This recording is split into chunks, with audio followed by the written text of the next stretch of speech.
Alright, man, here's the new video. Most accurate predictions, as always.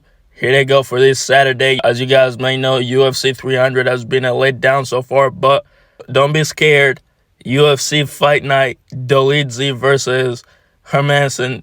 The fuck, Dolidze versus Imovov is here. Christmas came late. So far, the card of the year. They put all the big names on here, and I just had to go through the whole card from the early prelims all the way to the main event because this card is just too stacked. Early prelim opener: Thomas Peterson versus Jamal Puggies. Now, not gonna lie, my son Jamal Puggies, I just think he's probably going to win because of the hairdo that he got. I mean, you gotta have nothing to lose to get that type of hair. But also his opponent, Thomas Peterson. I mean, this guy, I've never seen somebody look less enthusiastic for a fight. Like, this guy is just, he's tubby. Like, his hair, just so he doesn't get fined, like his big tubster. I mean, obviously, Jamal Puggies is not in the best of shape, but I mean, Thomas Peterson, like, golly, bro, my son looks like a cooked potato, man. Fuck it, them titties. If this nigga was carrying around a baby, he'll be trying to suck his titties. But, nonetheless, I got Jamal Puggies. I just think his hair is indicative of somebody who doesn't give a fuck, so he's probably going to beat up on Thomas Peterson. But we move on to Landon Quinones versus Markel Medeiros. I got Landon Quinones. I mean, I've seen him before, so he's probably going to win. Next up, we got a women's fight. This fight right here, I'm probably not going to be watching it. This fight, coincidentally, is on at the time that I got to take a piss. It's totally coincidental. I'm not going to watch this fight, so I'm not going to predict it. Jiang versus Blake the Builder. I'm not going to lie, Blake the Builder is too gay to win now. Could it backfire because it's going against the Chinese?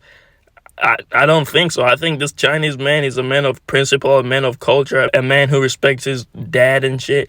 So I think he's going to go out there and take out Blake the Builder, man. Too gay to win Blake the Builder. And then we got Themba Garimbo versus Pete Rodriguez. Now, look, obviously Pete Rodriguez is the type of nigga to lose, showing up with a stupid-ass bowl haircut. But Themba Garimbo could have lost his hunger because everybody keeps glazing him. Everybody's giving him this and that. You have The Rock giving him a house and shit. Now, we need to keep this motherfucker homeless. Keep him hungry, man. He gotta stay hungry to whoop a man's ass. But yeah, I got Themba because Pete Rodriguez is just not the type to win a fight. I've never seen Pete Rodriguez win a fight. Does he win fights? We need to know that. We gotta get to the bottom of that. Why is he in the UFC? He's never won a fight. He's on everybody's highlight reel, getting slipped, getting stumbled and shit. But somehow he shows up on the 300 before 300. This is what this card is titled. But yeah, I got Themba Garimbo. Next fight, we got Azat Maksum versus Charles Johnson. I'm gonna lie, Charles Johnson, he gotta go take care of his fucking kids, right? Azat, he don't got kids. He's probably gonna beat Charles Johnson, bro. Azat, he'll probably never have kids, you know? What's that gay UFC fighter that got, like, posted on the internet sucking dick? I mean, I've never seen that video, so don't ask me that. But, yeah, he's that guy's boyfriend. He was the guy behind the camera, bro. Look at Azat, bro. What type of Kazakhstan niggas is these? All the Kazakhstan niggas look a little zesty. Him, fucking Shavkat. Oh, Shavkat is such a badass, bro. When I see Shavkat, I don't see badass, bro. I see a motherfucker that's a little questionable. But nonetheless, I got Azat. And then we move on to Molly McCann versus Diana Belbita. Damn! Diana Belbita, what it is? And yeah, man, Molly McCann, she's too ugly for Diana Belbita, bro. She's gonna beat the fuck out of her, you know? She's pissed off, all right? You know, when you're a UK woman, all right, 9 times out of 10, you're born with your back against the wall, all right? They don't teach you to brush your teeth. They don't do none of that. They let you grow up to become a mole on the ass of the earth, and that's how you get Molly McCann. With a name like Molly McCann, this is not even a 9 times out of 10 case. This is a 10 times out of 10. If you give birth to anybody and you name them Molly, you're setting them up for failure. You're hustling backwards. So, I mean, she gotta be pissed off. And you got Diana Belbita, all right? She looks a little decent for a UFC fight. I mean, I would. But, like, Molly McCann is going to look at her and be like, hey, say, you're taking everything I work for. And she's going to beat the flying fuck out of her. This is why, like, you got to go with the Sean Strickland philosophy, you know? Like, the uglier woman, every time, wins. So I got Molly McCann, bro. And then we move on to Gilbert Arbina versus Charles Rad TK. My son Charles Rad TK. He said a bad word on UFC. He was like, you guys are booing me. You guys are a bunch of expletive. And not gonna lie, I don't like the usage of bad language on my screen, so I got Gilbert Arbina. Blood Diamond. Now, you guys know Blood Diamond is one of the worst fighters to ever exist. And this guy had like a competitive fight with Blood Diamond. You're supposed to be running him over, bro. He's terrible. I mean, Islam was glazing him too much just for him to show up and be the single worst fighter that I've ever seen.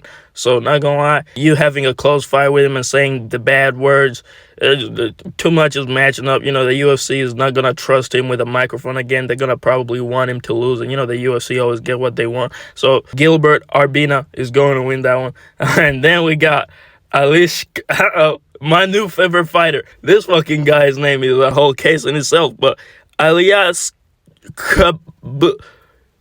Kizariev. My new favorite fighter, man. Just look at this fucking guy, man. He's Shamil Ghaziev's little brother, but he's more fat than him. Versus Makud Mardadov. Man, I'm gonna lie, this is the battle of the cliff animals. Uzbekistan. That's an impressive place to be from. But I'm gonna lie, I got Ali Kazriev. The man is too fat. You know, you cannot tell me this man got this fat just to lose to a motherfucker from Uzbekistan. I got the Russian mauler, Alexei Kaziriev. And then we move on to another women's fight. Fucking hey. Viviane Araújo versus Natalia Silva. I tell you what, Natalia Silva, another one of these, like, she looks more normal than Viviane Araújo now. Viviane Araújo is not quite Molly McCann, but she got less to lose than Natalia Silva. She's too happy. I was viewing the goddamn picture out here smiling like, what is you happy about, bro? This is why you gotta lose. Then we move on to the next fight, which is Rude Boy Randy Brown versus Muslim Salikov. I'm gonna lie, Muslim Salikov, impressive name, but he doesn't seem like the type to win a fight. So I got Randy Brown. He's more, like, you know, Randy Brown, he's more known for being on Jack Della Maddalena's highlight reel getting slept and, like, giving people false hope about Jack Della. Like, oh, man, Jack Della is going to be the champion and shit. Like, bro, he knocked out Rude Boy Randy Brown. Like, he got a questionable chin. If Muslim can, like, graze him, he'll probably drop him. Like, I'm going out, Rude Boy Randy Brown, I did not trust him at all. He's the losing nigga. He's the motherfucker on everybody's highlight reel. Another one of these motherfuckers. But seeing as this is UFC 300 1.0, I got Rude Boy Randy Brown, all right? So pretty much all the niggas are going to win. But yeah, Rude Boy Randy Brown, man, he's going to get this one down. Hopefully, because he may just lose to this motherfucker. There is no future for this guy, all right? There is some type of future for Rude Boy Randy Brown, you know? Like, come on, bro. UFC will probably fix up some shit if they go to a decision. You know yourself. And then we move on to Hanato Moicano versus Drew Dobsky. Drew Dober, that's my guy. I don't want to talk too much crazy about Drew Dober. You know, in all seriousness, though, I got Drew Dober. I think Hanato is going to be out there thinking it's all fun and games. Drew Dober does not play, all right? He's one of these psychotic-ass white boys. He does not play, bro. He gets in that zone. He literally sees red, bro. He starts going crazy, bro. He starts spazzing out, bro. His ancestors, man, they all infuse. They all join forces to give him the power that he needs. Hanato Moicano has too many tattoos. He could confuse Drudovsky, and he could think that Hanato is one of the brothers. And not gonna lie, Hanato throws one right hand, and Drew Dober sees black. He's gonna start seeing red, and he's gonna knock out Hanato Moicano, bro. Drew Dobsky for the win by KO. Then we move on to Roman Dolidze versus Nazardine Imovov. If they put this shit on a pay-per-view, it would have sold like 2 million pay-per-view buys. Like, this is the main event of all main events. We got number 11, Nazardine Imovov versus number 8, Roman Dolidze, the man who lost to Marvin Vettori. Now, you know everybody's like, Marvin Vettori's ass, but this guy lost to him. That's impressive. Losing to Marvin Vettori skillfully, like getting out-skilled by him, that's impressive. All right, Roman Dolidze, that's impressive. You got Nazardine Imovov, you know, he put on a decent fight against Sean Strickland, and obviously Sean beat him, but it was not like a terrible beatdown.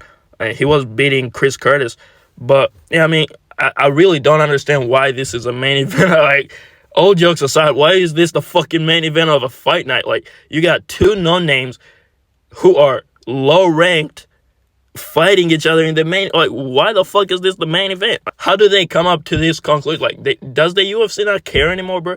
Did they just give up on like putting up good shit? What the fuck is this? What is this main event? Like number 11 versus number 8, Dolidze versus Imovov. This is a random ass fucking prelim opener, bro. What the fuck?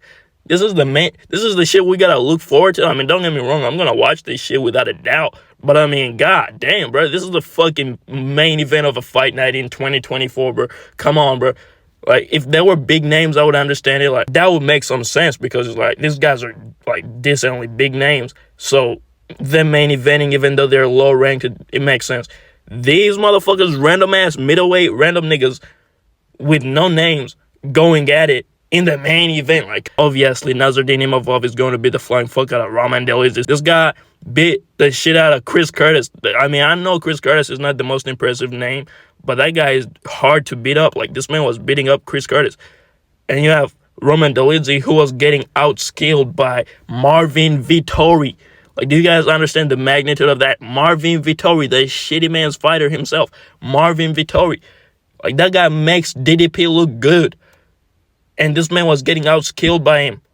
He had just learned how to do leg kicks. The man went to Thailand to learn how to do leg kicks when he's like 32 after one title shot. Like, went to Thailand for a whole year. The commentary was like, this guy went to Thailand to learn how to do leg kicks. That's not impressive. He's a grown-ass UFC fighter. How the fuck doesn't he know how to do leg kicks? Is he retarded? And how the fuck is he beating up on Roman Dolidze? Is he more retarded? Fuck is going on here, man? So yeah, I got Nasruddin. Stupid ass fight night, but I'm gonna watch it. You know, I ain't got nothing better to fucking do, man. I'm gonna watch this shit. I'm gonna fucking drop a review. Motherfuckers, go watch the last rating video that I dropped. Like and subscribe. I'm out.